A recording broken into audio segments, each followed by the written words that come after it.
What is government for? I'm Phil Turek, running for Congress, 42nd District in California.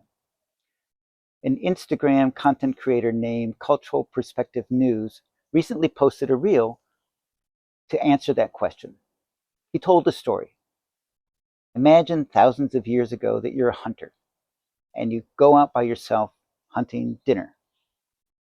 You sprain your ankle. Now what do? You're by yourself. Contrast that with making an agreement with some other hunter that says, I've got your back if you've got mine. Now, if you sprain your ankle, there's someone there to help you return to a community. That is the short answer to what is government for. Government is to make your life better. It's a grouping of people, an agreement on a nation state level to make your life better. Now, bad news is no one on a large scale is going to agree with the whole group on every issue. So safety versus freedom is always going to be in tension with each other. All these different issues that are being used to break us apart today don't have an ideal solution. They just need to be managed to make life better for most people most of the time. How do you feel about the federal government today? I've talked with people who are very happy with our federal government today. Yes, we're doing this great stuff. We're getting rid of all these horrible people in our country. At the same time, I've talked with people who feel like our federal government today is horrible and they're invading our basic freedoms and making us feel afraid to walk our own streets because we might get kidnapped by the government. What's different between the two groups is our understanding of what is true. From the point of view of the people who are happy today with the government, they're believing stuff for which there hasn't been evidence presented that justifies the claim. And for the people who are unhappy right now, like myself, there's plenty of evidence that we can cite that shows, no, what's being told to that first group isn't what's true. The problem is we don't trust information sources right now. So, my vision is thinking about a future where an advanced, self sustaining, prosperous civilization is established on the planet Mars. Now, listen, I use that to envision what are our best ideals, specifically within the United States, but there are worthy ideals to absorb from other nation states on this planet. But what if we focused our best vision of who we could be, applied it to a hypothetical civilization on Mars, establish what's the culture, what are the social norms, and then work backwards to say, what can we change here and now today to make our own nation state more like the ideal that we envision on Mars? That's what I've been doing for a long time. There are organizations that have studied United States culture and social patterns. My favorite one is nationhoodlab.org.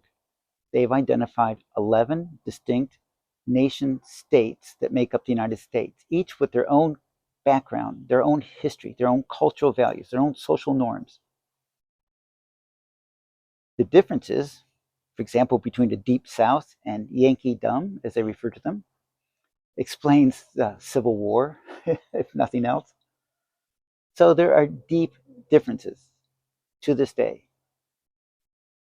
Overall, 63%, more than half, but not a lot more.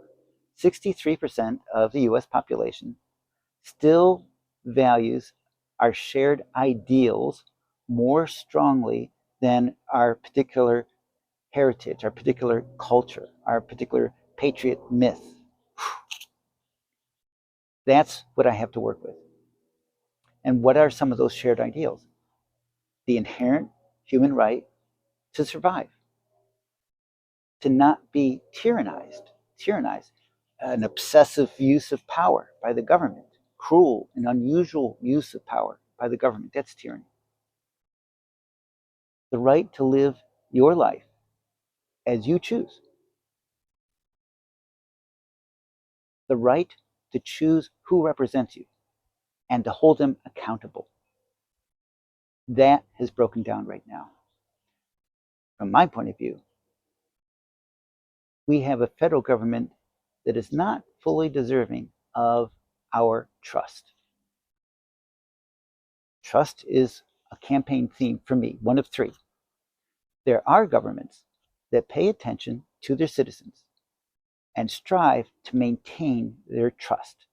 And if they lose it, they make changes to their own policies to regain and restore the trust of their population. Norway is an example. Health. There are so many nation states that care for their citizens in a way that is much more cost effective than the way we're doing it here in the United States. You probably know by now that the United States citizens spend more per person on health care than any other civilized nation on earth. And yet, the quality of our care is not anywhere near where it should be. Our life expectancy as a nation is declining relative to the rest of the civilized world. It's been lagging for at least 20 years now. And we could do changes that have been blocked by code words that says, oh, are you a socialist? Are you libertarian? Are you a radical left, whatever it is? Wow, okay. It's time to kind of distance ourselves from our political party affiliation and focus more on our digital literacy and our thought processes, our critical thought processes. We have a government right now that doesn't want you to think for yourself. They're going around banning books, blocking this, killing grants for that. And the excuse that you're using doesn't match the actual reality on the ground that says they want you to believe only what they tell you to believe. And I don't choose to do that. I'm well educated. I can think for myself. You should work on thinking for yourself as well. I am running for Congress, and it's going to take some money. Now, a congressional campaign in Orange County is typically like $20 million per candidate, and I'm not forking out any money. During the month of January, I estimate I need to come up with, I'm estimating $4,200 just to get me through the first hurdle, which is a deadline of February 6th to file signatures in lieu of filing fee.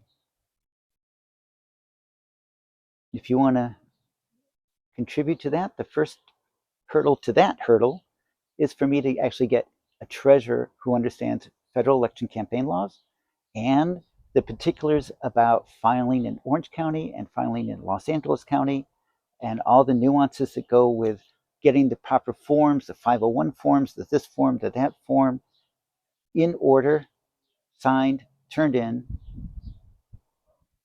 and money being collected. Yikes. So it's kind of a cart before the horse thing, or catch 22. Do I need money first to lay out to hire a treasurer, or do I need to get a commitment of a donation before I can commit my own money?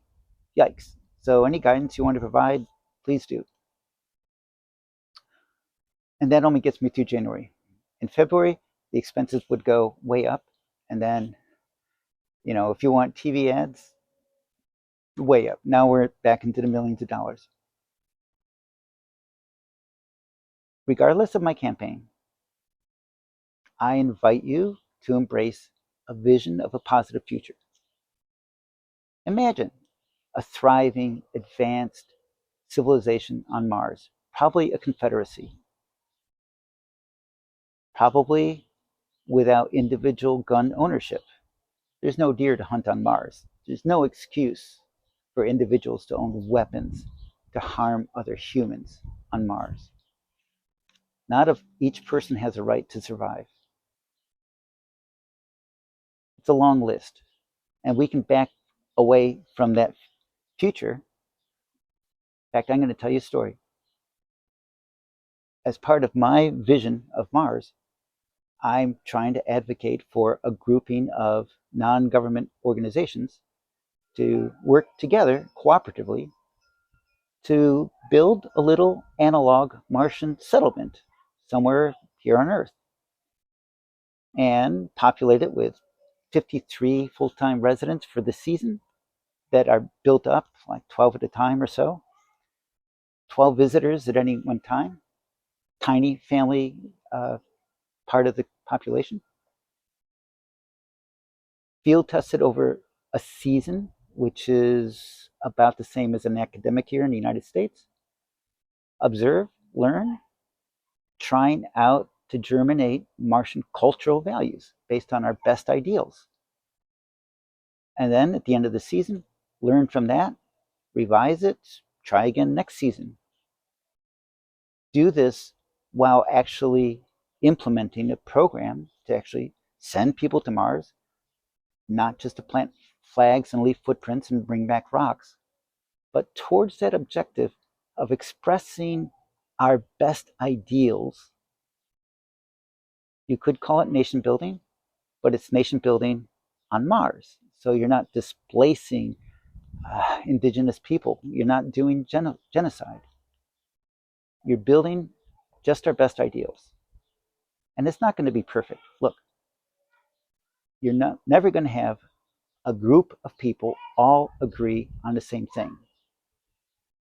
It's always managing a balancing act between freedom versus safety, as an example. Okay, you can't have both. Ideally, it'd be great if you could, but it's a trade-off, and it's managing.